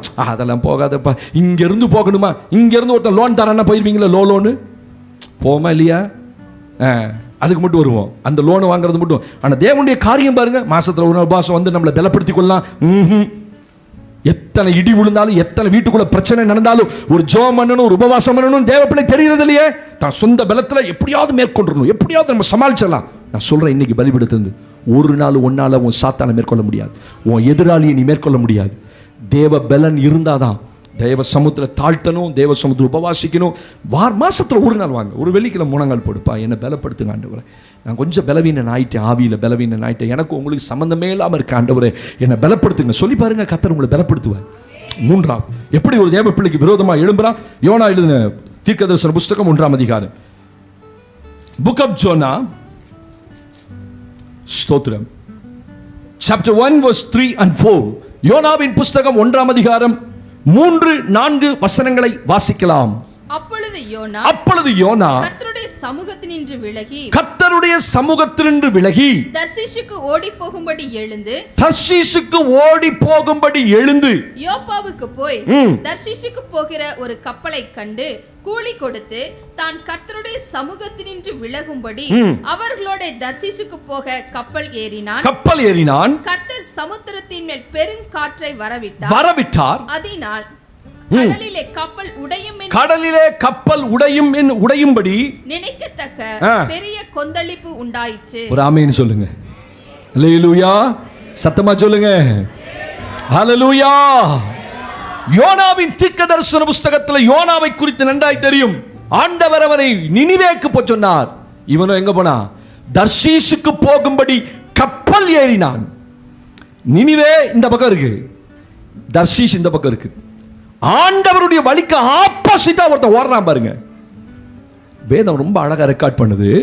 தேவ சந்நிதியிலிருந்து விலகும்படி ஓடி போய் கப்பல் ஏறினான். அவனே வாலண்டியரா தேவ சமூகத்திலிருந்து விலகி போகணும்னு அவன் முடிவெடுத்தான். ஒரு தேவ பிள்ளை எப்ப தெரியுமா தேவ பிசாசு விழுங்குவான்? நீ என்றைக்கு தேவ சமூகத்தை தெரிந்து கொள்ளலையோ அன்றைக்கு உங்களை விழுங்குவான். ஒரு ஆமென் சொல்லுங்க. கர்த்தருடைய ஆலயத்தில் இருப்பது நல்லது, கர்த்தருடைய பிள்ளைகளோடு ஐக்கியமாக இருப்பது நல்லது, தேவ சபையோடு இருப்பது நல்லது, ஆராதனை அடிக்கடி வந்து நிற்பது நல்லது, அடிக்கடி உபவாசத்தை வந்து நிற்பது நல்லது. நீங்க நினைச்சா அதுதான் தேவ சமூகம். சொல்ல மாட்டேங்கிறீங்க? ஆமென். அப்ப பைபிள் என்ன சொல்லுது? அவன் தேவ சமூகத்திலிருந்து விலகி ஓடி போய் தர்ஷீஷுக்கு ஓடும்படி கப்பல் ஏறி. தேவனுக்கு மகிமை. அப்பொழுது யோனா கர்த்தருடைய சமூகத்திலிருந்து விலகி. அங்கதான் பிரச்சனை, அதான் பிரச்சனை. ஹலோ, தூங்குறவங்க எழுப்பிடுங்க, கர்த்தருக்கு மகிமை உண்டாகும். அல்லேலூயா. தேவ சமூகத்திலிருந்து விலகி. அப்ப விலகிறது யாரு? நான் தான். தேவ சமூகத்தை விரும்பல. என்றைக்கு ஒரு தேவ பிள்ளை தேவ சமூகத்தை விரும்பலையோ உங்களை விழுங்கிடுவான். சபையை விரும்பணும், தேவ சமூகத்தை விரும்பணும். தாவீது சொல்றான், ரெண்டு குரல் தான் ஆமேங்குது. அல்லேலூயா. தேவ சமூகத்தை உங்க இருதயம் விரும்புதான் பாருங்களேன். கொஞ்சம் செக் பண்ணுங்க உங்க இருதயத்தை. என்னமோ கடமைக்காக போகணும், இன்னைக்கு திருவிந்துப்பா போயிடணும்ப்பா, அதுக்காக வந்தீங்களா? இல்லை, நான் தேவனை தொழுது கொள்ளணும், இன்னைக்கு நான் அவரை சந்திக்கணும். நான் சொல்லித்தரேன். இது வரைக்கும் அப்படி இல்லைன்னாலும் நீங்கள் வீட்டில் இருந்து புறப்படும் போது என்ன சொல்லிட்டு வரணும்? ஆண்டவரே, நான் கடமைக்காக வரல, நான் உங்களை நேசிக்கிறேன், நான் உங்களை பார்க்கணும், நான் உங்கள் ஆலயத்தில் வந்து சபையோடு, எனக்கு கர்த்தர் கொடுத்த சபையோட நான் நின்று உங்களை மகிமைப்படுத்தணும். நான் சொல்றேன், அந்த இறுதியும் தான் நல்ல இறுதியும். ஆமென். இன்னைக்கு பந்தி, அதனால இவ்வளோ பேர் இருக்கீங்க. நான் வாரம் இத்தனை சேர் போட்டு வருவீங்களா? வரமாட்டீங்கல்ல. ஏன்னா உங்களுக்கு உலகத்தில் நிறைய வேலை இருக்குல்ல. அம்பானியை காட்டிலும் அதானியை காட்டிலும் பெரிய ஆள் ஆயிட்டீங்க நீங்களாம் இல்லை? 2 வாரம் 3 வாரம் எங்கே போகணும்னு கேட்கவே கூடாது உங்களெல்லாம். ஸ்தோத்திரம். அந்த உணர்வே இல்லையா உங்களுக்கு? ஸ்தோத்திரம். மனுஷனை பிரியப்படுத்த வேணான்னு சொல்ல, எனக்கும் உறவுகள் இருக்காங்க, எனக்கும் மனிதர்கள் இருக்காங்க, எனக்கும் நான் ரொம்ப நேசிக்கிற ஆட்கள் என் குடும்பத்தில் இருக்குது. அதுக்காக நான் தேவ சமூகத்தை விட்டுருவேண்ணா? சொல்லுங்களேன், அதுக்காக நான் தேவ சமூகத்தை விட்டுருவேண்ணா? இல்லை, அம்மா அப்பா ஊர்லேருந்து வந்தால் வரமாட்டீங்க, ஏன் சொல்லிட்டு வாங்களேன், இருங்கம்மா கொஞ்சம் கர்த்தருடைய ஆலயத்துக்கு போயிட்டு வரேன், ஏதாவது சொல்லுவாங்களா உங்களை? இல்லையே. நீ தேவ சமூகத்தை தெரிந்து கொள்ளணும். தாவீது எழுதும்போது சொல்றான், நான் எப்பொழுது தேவ சந்நிதியில் வந்து நிற்பேன் என்று என் ஆத்துமா உண்மையில் தாகமா இருக்கு. ஹலோ, என்ன சொன்ன? நான் எப்பொழுது தேவ சந்நிதியில் வந்து நிற்பேன் என்று என் ஆத்துமா உண்மையில் தாகமா. எப்ப ஞாயிற்றுக்கிழமை வரும், எப்ப வெள்ளிக்கிழமை வரும், எப்ப தேவ சமூக காலையில் அதிகாலை வரும், அதான் நல்ல இருதயம். அப்பதான் பிசாசு உங்களை தொட மாட்டான், உங்களை விழுங்க மாட்டான். பாருங்க, நல்ல கவனிங்க. இவன் தேவ சமூகத்தோடு விலகினோன என்ன வந்துச்சு? பெருங்காற்று வந்தது மட்டுமல்ல, கப்பல் உடையத்தக்கதாய் பெரும் கொந்தளிப்பு அந்த அந்த அந்த அந்த சமுத்திரத்தில். நீங்க தேவ சமூகத்துக்கு போகல விரும்பலன்னா கர்த்தரே கொந்தளிப்பை அனுப்புவார். கர்த்தரே உங்க வீட்டுக்குள்ள பயங்கர சூறாவளி அடிக்கும், பிரச்சனை. ஏன்? தேவ சமூகமே இல்லை, தேவனை தேடுற எண்ணமே இல்லை அந்த வீட்டில். நான் சொல்லுவேன், எப்பொழுதுமே ஒரு குடும்பத்தில் ஒருத்தருக்காவது அந்த இறுதியம் இருக்கணும். அந்த குடும்பம் தப்பிச்சிடும், அந்த குடும்பம் கரையேறிடும். ஆமேன்னு சொல்லுங்க. நீங்க உட்காந்துட்டு யோசிப்பேன், ஆமா பாஸ்டர் என் பொண்டாட்டி என் கூட ஜெபம் பண்ணவே வரதில்லை, ஆமா பாஸ்டர் கர்த்தரே தேடுற. நான் சொல்ல, நீங்க ஒழுங்காரு, நீ தேவ சமூகத்துக்கு போ. சில மனைவிமார் ஜெபிக்க, ஆமா என் கணவனுக்கு என் பிள்ளைகளுக்கும் அக்கறையா இல்லை பாஸ்டர், அதிகாலையில் நான் மட்டும் தான் நின்று. அதுதான் கர்த்தர் ஒன்று வச்சிருக்காரு, உங்களை வச்சாரு, சந்தோஷப்படுங்க. ஒரு குடும்பத்தில் ஒருத்தராவது தேவ சமூகத்தில் அதிகாலையில் நின்று கர்த்தருடைய முகத்தை பார்க்கிறேன், நான் தேவ சமூகத்தை விரும்புகிறேன், நீங்க சொல்லணும். நீங்க திரும்பி போகும்போது சொல்லிட்டே போங்க, உங்க சமூகத்தை நான் விரும்புகிறேன் ஆண்டவரே, உங்க சமூகத்தை விரும்புகிறேன் ஆண்டவரே. நீங்க விரும்பலைன்னா கவனிங்க, ஆண்டவர் அனுப்பிச்சிட்டார். நான் சொன்னேன்ல, எப்பொழுதும் அவர் உங்களை விடவே மாட்டார். அவன் கப்பலில் இருந்தாலும் அவனை தூக்கி கடலுக்குள்ளே போட்டன ஒரு மீன் அவனை விழுங்கியது. விழுங்கிட்டானா? பிசாசு விழுங்கிருச்சா? மீன் விழுங்கி எங்க கொண்டு போய் கக்கணுமோ நினிவேயில கொண்டு போய் கக்குச்சு. இவன் போக மாட்டேன்னு சொன்ன இடத்துக்கு ஆண்டவரை வலுக்கட்டாயம் பிடிச்சி இழுத்துட்டு போய் அவனை அங்கதான் கக்குச்சு, வேற ஊர்ல கக்கல. பாருங்க, நான் சொல்ல, யோனா தான் கீழ்ப்படியல, ஆனா மீன் கீழ்ப்பிடிச்சது. அவரால் சிருஷ்டிக்கப்பட்ட சிருஷ்டிகள் கீழ்ப்படித தவிர, அவர் சொற்படி செய்யும் பெருங்காற்று, அவர் சொன்ன பெருங்காற்று கூட செய்யும், ஆனா நம்ம தான் செய்ய மாட்டோம். ஒழுங்காவா? உன் ஆவிக்குரிய நிலைமை சரியில்லை, உன் ஆவிக்குரிய நிலைமை. சில நேரத்தில் சில ஆவிக்குரிய ஒழுங்கினங்கள் குடும்பத்துக்குள்ள தரித்திரத்தை கொண்டு வரும், தரித்திரம் வரும். தெரியுமா உங்களுக்கு? உங்க ஆவிக்குரிய நிலைமை சரியில்லைன்னா நீங்க கிறிஸ்தவனா இருப்பீங்க, சபைக்கு வருவீங்க, ஆனா உங்க ஆவிக்குரிய நிலைமை சரியில்லைன்னா, தேவ சமூகம் இல்லைன்னா, உங்க குடும்பத்துக்குள்ள பயங்கர ஃபினான்ஷியல் ப்ராப்ளம் வரும். இதெல்லாம் நீங்க சரிப்படுத்தணும்னா தேவ சமூகத்துக்கு போகணும், தேவ சமூகத்தை விரும்பணும். ஒரு ஆமீன் சொல்லுங்க பாப்போம், ஒரு ஆமீன் சத்தமா சொல்லுங்க பாப்போம். அல்லேலூயா, ஸ்தோத்திரம். அவன் வழி அவனுக்கு கர்த்தருக்கு பிரியமில்லாம இருந்துச்சு. அவனை மறுபடியும் கொண்டு வந்து மீன் அவனை விழுங்கி அவனை கொண்டு போய் கக்கி வேண்டா வெறுப்பா போய் அங்க ஊழியம் செய்யறான். ஆனாலும் கர்த்தர் விடல. ஆமென். ஆமா, அவன் வேண்டா வெறுப்பா போய் ஊழியம். ஒரே சின்ன, அவன் வேதத்திலேயே சின்ன தீர்க்கதரிசனம் எதுன்னா இவன் சொன்ன தீர்க்கதரிசனம் தான். யோனா சொன்ன, சொல்லுங்க, சின்ன என்ன சொன்னா?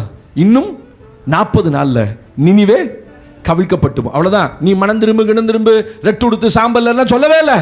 அவன் சொன்ன ஒரே வார்த்தை, இன்னும் 40 நாளில் நினிவே கவிழ்க்கப்படும். இதை சொல்றதுக்கு எத்தனை போராட்டம் பண்ணி இழுத்துட்டு வராரு பாருங்க. இல்ல, இந்த ஒரு சின்ன தீர்க்கதரிசனம் சொல்றதுக்கு அங்கே இருந்து ஒருத்தன் எழுப்பியிருக்கலாம். இவர் விட மாட்டார் எப்பொழுதுமே, அதான் பெரிய ஆளு. உங்களை விடவே மாட்டார். நான் சொல்லல, உங்களை விடவே மாட்டார். நீ எங்க ஒன்னாலும் விட மாட்டார். ஸ்தோத்திரம். ஒரு கொந்தளிப்பு அனுப்பி எங்க அனுப்பிச்சிருவாரு. சிலர் சபைக்குள்ள வர்றதுக்கு காரணமே கொந்தளிப்பு தான். எனக்கு இப்ப தெரியாது, அப்புறம் தான் தெரியும். ஓஹோ, இந்த குடும்பம் உள்ள வந்தது காரணம் எங்கடா பல நாளா காணோம், இன்னைக்கு உள்ள வந்து உட்கார்ந்துருக்கேன்னு பார்த்தா அங்க ஒரு கொந்தளிப்பு, கப்பல் உடையும் என்று கொந்தளிப்பு. ஐயோ, ஒண்ணுமில்லாம போயிரும் போலேன்னு பிறகுதான் எங்க உணர்வு வந்து வருவான் கர்த்தருடைய சபைக்கு. நான் சொல்றேன், என்னைக்கு நீங்க அப்படி இருக்காதீங்க. தேவ சமூகத்தை விரும்பி வாங்க. ஒரு ஆமீன் சொல்லுங்க பாப்போம். இல்லைன்னா விழுங்கிருவான், இல்லைன்னா விழுங்கிருவான். மீன் விழுங்கி அவனை கொண்டு போய் கக்கியது. தேவனுக்கு ஸ்தோத்திரம். நான் அதை எப்படி பார்க்குறேன்னா, பிசாசு விழுங்குற மாதிரி பார்க்குறேன். அவன் என்னைக்கு தேவ சமூகத்தை விரும்பலையோ அது ரொம்ப பயங்கர பொல்லாப்புங்க. உண்மையாக சொல்கிறேன். கர்த்தருடைய இதை பார்த்து கொண்டு இருக்க கர்த்தருடைய பிள்ளைய, நீங்கள் அநேகர் திருச்சபைக்கு போகிறதில்ல. கர்த்தருடைய ஆவியானவர் ஏவர நாள் சொல்ல, நீ அநேக திருச்சபைக்கு போகிறது இல்லை. இன்னைக்கு நிறைய பேருக்கு உங்கள் வீட்டில் உட்காந்து ஆராதிக்கிறீங்க, விதவிதமான யூடியூப் பார்த்து ஆராதிக்கிறீங்க. அதை தேவன் விரும்பலை. நீ தேவ சமூகத்தை விரும்பாத ஒரு தேவ பிள்ளை வீட்டில் உட்காந்து ஆராதிக்கிறீங்க. முதல்ல உங்கள் சபைக்கு எழுந்து போங்க, அதான் உங்களுக்கு ஆசீர்வாதம். ஒரு ஆமீன் சொல்லுங்க பார்ப்போம். 4வது ஒரே ஒரு காரியத்தை வாசித்து நான் முடிக்கிறேன். சபை எப்பொழுது பிசாசு விழுங்குவான், தேவனுக்கு மகிமை. பிரசங்கியின் புஸ்தகத்தில் 10ஆம் அதிகாரத்தில், பிரசங்கியின் புஸ்தகம் 10ஆம் அதிகாரம் 12ஆம் வசனத்தை வாசிக்க போகிறோம். எடுத்துட்டீங்களா எல்லாருமே? நீதிமொழிகள் அதுக்கு அடுத்த புஸ்தகம் வாங்க, பிரசங்கி, தேவனுக்கு மகிமை, அதில் 10ஆம் அதிகாரத்தை எடுத்துக்கொள்ளுங்கள். ஸ்தோத்திரம். 798ஆம் பக்கம், 798ஆம் பக்கத்தில் பிரசங்கி 10:12 வாசிமா. ஞானியினுடைய வாய்மொழிகள், ஞானியினுடைய வாய்மொழிகள் தயை உள்ளவைகள், மூடனுடைய உதடுகளோ அவனையே விழுங்கும்.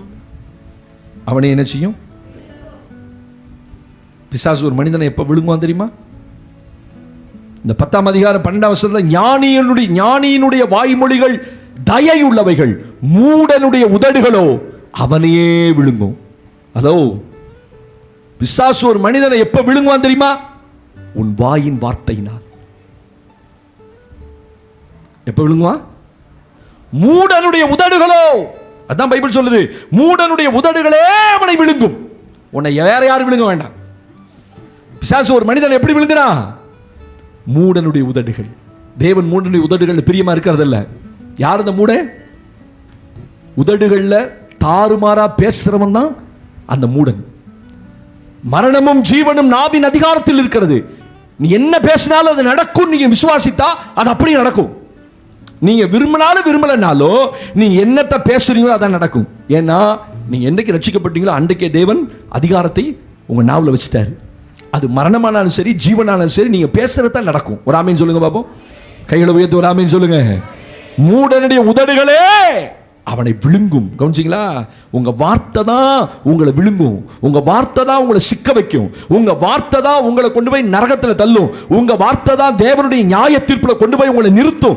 ஏன்னா உங்க உதடுகள் கொப்பளிக்கிற வார்த்தைகள். அநேகருடைய உதடு இன்னைக்கு சபைக்குள்ள நல்லா இல்ல,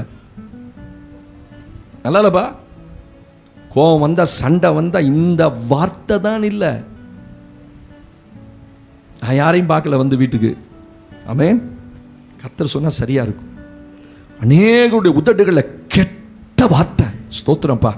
ஒரு தேவ பயமே இல்லைப்பா. சபைக்குள்ள தெய்வ பயம் குறையக்கூடாது. ஹலோ, கவனிக்கிறீங்களா? சபைக்குள்ள தேவ பயம் குறையக்கூடாது. ஒரு கர்த்தருடைய பிள்ளைக்கு என்றைக்கு தெய்வ பயம் குறையுதோ ஒரு துணிகரம் வந்துடும். துணிகரம் வந்தாலும் துணிச்சு பேசுவான். என்ன யாரு கேட்க முடியும்? பயபக்தியா வாழ்ந்த குடும்பங்கள், வளர்ந்த குடும்பங்கள் எல்லாம் இன்னைக்கு கெட்ட வார்த்தை பேசுதுன்னு கேள்விப்படும் போது எனக்கு பயமா இருக்கு. இந்த முடிவு எப்படி இருக்குமோ? தேவன் உன் வாயை கொண்டு உன்னை நியாயந்திருப்பார். மரணமும் ஜீவனும் நாக்கில் இருக்கு. கர்த்தர் உன் வாயிலிருந்து பிறக்கிற அந்த சத்தத்தை விரும்பல. ஆண்டவர் உங்க வாயிலிருந்து பிறக்கிற தூஷணமான வார்த்தைகளை விரும்பல. கெட்ட வார்த்தைகள் ஒன்றும் உங்கள் வாயிலிருந்து புறப்படலாகாது. கூடுமானால் மற்றவர்களுக்கு பிரயோஜனப்படும்படி நல்ல வார்த்தைகளை பேசுங்க. கணவனை பேசுற வார்த்தைகளும் மனைவியை பேசுற வார்த்தைகளும், கோபத்தில் திட்டேன் பாஸ்டர், சர்வ சாதாரணமாக அடிச்சு நொறுக்குது ஆள். ஹலோ, உன்னை விழுங்கிடுவான். உன் ஆவிக்குரிய வாழ்க்கை போயிடும். உன் நன்மை போயிடும். எதை விழுங்குவான்? உன் வாயிலிருந்து புறப்படுகிற வார்த்தையின்படி உன் நன்மைகளை இழந்துருவேன். இப்போ நீங்கள் व्यसனத்தில் போச்சு, எல்லாம் போச்சு, நாசமாக போச்சு நான் நினச்சேன் அப்படின்னு நீங்கள் வச்சுக்கோங்க, விழுங்கிடுவான். வந்துடுவான். உடனே மோப்பம் பிடிச்சி வீட்டுக்குள்ளே வந்துடுவான். அந்த வீட்டுக்குள்ளே எல்லாத்தையும் விழுங்குவான். எல்லா ஆசீர்வாதம் உங்களை விட்டு போகும். கவனிச்சிருக்கீங்களா? நீங்கள் நினைக்கிறீங்க, ஓ இந்த வருஷம் சரிப்படுத்திடலாம், இந்த பணத்தை தூக்கி இதில் போட்டுடலாம், இதை போட்டு வெளியே வந்துடலாம். வரவே முடியாது. ஏன்னா உன் நாவு ஏற்கனவே அறிக்கை பண்ணிருச்சுல, எல்லாம் போச்சு, எல்லாம் போச்சு, நாசமாக போச்சு, நாசமாக போச்சு 10 முறை சொல்லுங்க, முடிஞ்சது வீட்டில். அது ஒன்றும் இல்லாமல் தான் போகும். ஏன்னா மூடனுடைய உதடுகளே அவனை விழுங்கும். உன்னவே அது விழுங்கிரும். உன் ஆசீர்வாதத்தை விழுங்கிரும். உன்னால ஒரு ஆசீர்வாதமும் தேவ பிள்ளையை அனுபவிக்க முடியாம போயிடும். இன்னைக்கு கர்த்தருடைய பிள்ளைகள், ஆண்டவர் உங்களோட பேசியிருக்கார். உங்க உதடுகளை குறித்து ஜாக்கிரதையா இருங்க. ஒரு வார்த்தை பேசுறதுக்கு பயப்படணும். சொல்ல மாட்டேங்கிறீங்க ஆமென். வார்த்தை வரணும். வெளியில வர வார்த்தையை கவனமா பேசுங்க. உங்களை யாரும் கேட்க முடியாது. என்ன யார் என்ன செஞ்சிட முடியும்? உன்னை யார் படுக்க வச்சு ட்ரீட்மெண்ட் கொடுப்பாரு. அவருக்கு தெரியும் எப்படி உங்களை ட்ரீட்மெண்ட் பண்ணணும். ஆமென். கேட்பீங்க, உன்னால் ஒன்றும் செய்ய முடியாது போட அப்படின்னு புதுசாக பார்த்து சொல்லின்னு வச்சுக்கோங்க. அவனால் ஒன்றும் செய்ய முடியாது தான். ஆனால் ஒருத்தர் இருக்கிறார்ல நியாயம் விசாரிக்கிறவர், அவன் அழுவான்ல தேவ சமூகத்துக்கு போய். அந்த அம்மா அழுவும் இல்லை, நீங்கள் அழுவீங்கள தேவ சமூகத்தில். என்னை இப்படிலாம் கேட்குறாரு ஒரு விசுவாசி பாஸ்டர், இப்படிலாம் என் புருஷன் கேட்குறான். தேவன் நியாயம் விசாரிப்பார். சும்மா இல்லை, விழுங்கிடுவான், ஆசீர்வாதத்தை விழுங்கிடுவான், ஆசீர்வாதத்தை விழுங்கிடுவான். நீங்கள் அனுபவிக்கணும்னு நினைக்க வேண்டிய அந்தந்த வயசில் அனுபவிக்க வேண்டிய ஆசீர்வாதங்களை அனுபவிக்க முடியாமல் போயிடும். உதட காத்துக்கணும். ஏன்னா மூடனுடைய உதடுகளே அவனை விழுங்கும். எழுதுங்க சொன்னோம்.